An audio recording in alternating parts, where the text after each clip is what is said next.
უფლებადამცველები განმარტავენ, რომ გამოძიებას ამ დრომდე არ მოუპოვებია საქმისთვის მნიშვნელოვანი მტკიცებულებები. მეისამ რაჰიმის უფლებადამცველი განმარტავს, რომ დაკავებული კაცი, რომელსაც უვადო პატიმრობა ემუქრება, ამ დრომდე გამოკითხული არ არის.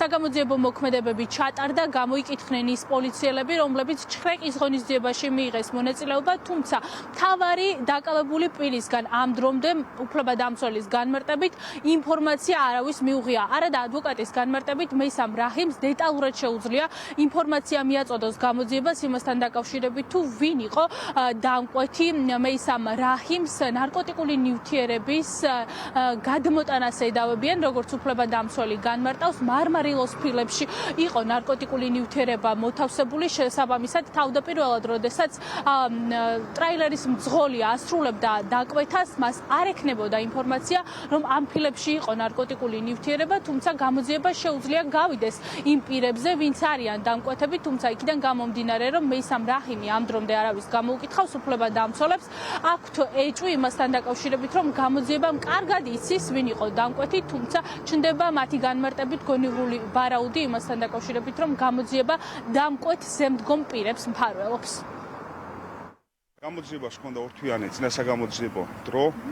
აღნიშნულ დროში მათ ფაქტობრივად პოლიციელების გამოკითხვის გარდა არც ერთი საგამოძიებო მოქმედება არ ჩაუტარებიათ. არ გამოუკითხავთ ბრალდებული მეისამ რაჰიმი, არ დაინტერესებულან დეტალებით. ჩვენ დაცვის მხარემ გამოვკითხეთ ბატონი მეისამ რაჰიმი, მან დეტალებში მოყვა თუ როგორ განხორციელდა შეკვეთის მიღება WhatsApp-ის ჩატის საშუალებით, სადაც გაწევრიანებული ასეულობით მძღოლი, ასევე როგორ განხორციელდა ჩატვირთვის პროცესი, ვინ ესწრებოდა, ვინ მისცა შეკვეთა და ასე შემდგომ. ამ თითოეული დეტალი ჩამოწერა გამოკითხვის ოფისში მეისამ რაჰიმმა. თუმცა ამ შემთხვევაშიც არც საქმესთან შემხებლობაში მყოფ პირებით არ დაინტერესებულა გამოძიება. საგამოძიებო მოქმედების უყოფილად ჩატარების შემთხვევაში აშკარად წარმოჩინდებოდა, რომ ეს ადამიანი არის უკანონო პატიმარი. მიზანმიმართულად არ განხორციელდა სრულყოფილად საგამოძიებო მოქმედებები. შესაძლებელია ვინმე კონკრეტული ადამიანი იყოს ამ სქემაში, ვისაც ხელი უნდა დაახმაროს. არაფერს არ გამოურიცხა.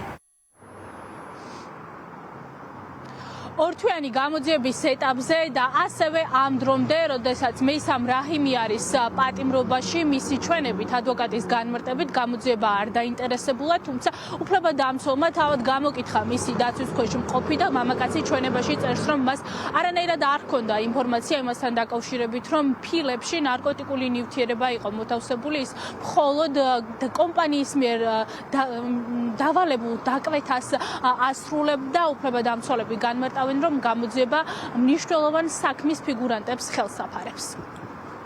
პირდაპირ ეთერში მარიამ მაკასარაშვილი საუბრობდა.